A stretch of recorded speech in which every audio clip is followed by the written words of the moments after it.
स्वागत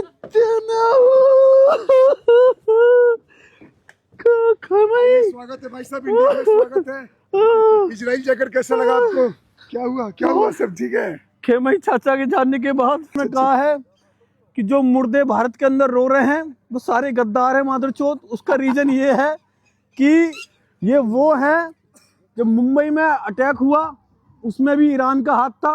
पाकिस्तान पे जब जब हमला भारत ने करा, पाकिस्तान को जेट फाइटर जैसे विमान देने वाला कौन था? ईरान।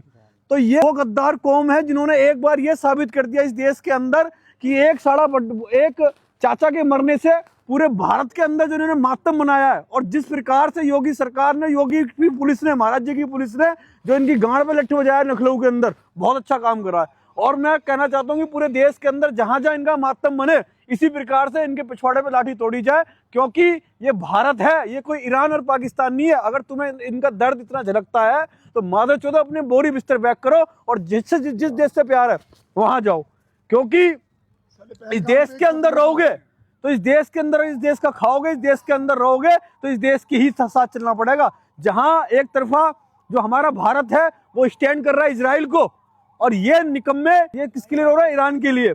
और ईरान साला हमेशा उसने जबरदस्ती इस्लाम को वहाँ के औरतों पे, वहाँ के लोगों पे जबरदस्ती इस्लाम कबूल करवाया, थोपा गया, वहाँ पे हिवाज थोपा गया। इस बात को ध्यान रखो, चाचा को चैन की सांस लेने दो। तुमने मादर चौदह इतना मातम बना दिया है कि वो चाचा भी ऊपर से जो है तुम्हें गाली बक रहा होगा। पहली बात तो एक बात सुनो, ये लोग कहते हैं कि रमजान के पाक महीने में कोई मरता है तो सीधे जन्नत जाता है। सोचो अगर खामनेई चाचा जन्नत चले गए तो तुम रो रो के उनकी जन्नत को क्यों खराब कर रहे हो?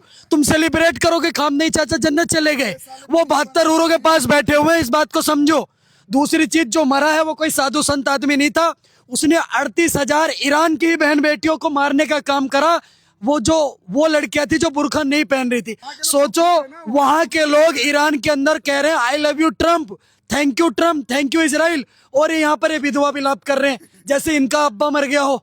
तो इस बात को समझो। और सुनो, एक चीज और बोलना चाहता हूँ कि ये कहीं ना कहीं ये सोचने वाली बात है हिंदुओं को भी और पूरे भारत के लोगों को भी कि अगर ये गद्दार देश के साथ खड़े हैं, और ये ईरान किसके साथ खड़ा था? हमास के साथ में है। ये उसके गद्दार अगर ये सारे आज इनकी देशभक्ति कहाँ चली गई? अब दिख गए इनके दोगले चेहरे। और सारे ये पहलगांव में नहीं रोते, ना ये पुलवामा में रोते, ना बांग्लादेश के हिंदू क्या कहते हैं क्यों भारी सीमा है। आज ये कौन सी साढ़े ईरान से तुम्हारा कौन सा लेना देना? बहन चोदो, क्यों उसके लिए तो छाती पीट रहे हो? ये देखो बुरके पहन के हमें भेज दो इजराइल, हम चले जाएंगे लड़ने, हमें ईरान भेज दो। तुम्हारी गांड पे इतने लठ मारेगा ना वो जो बैठा डोनाल्ड ट्रम्प।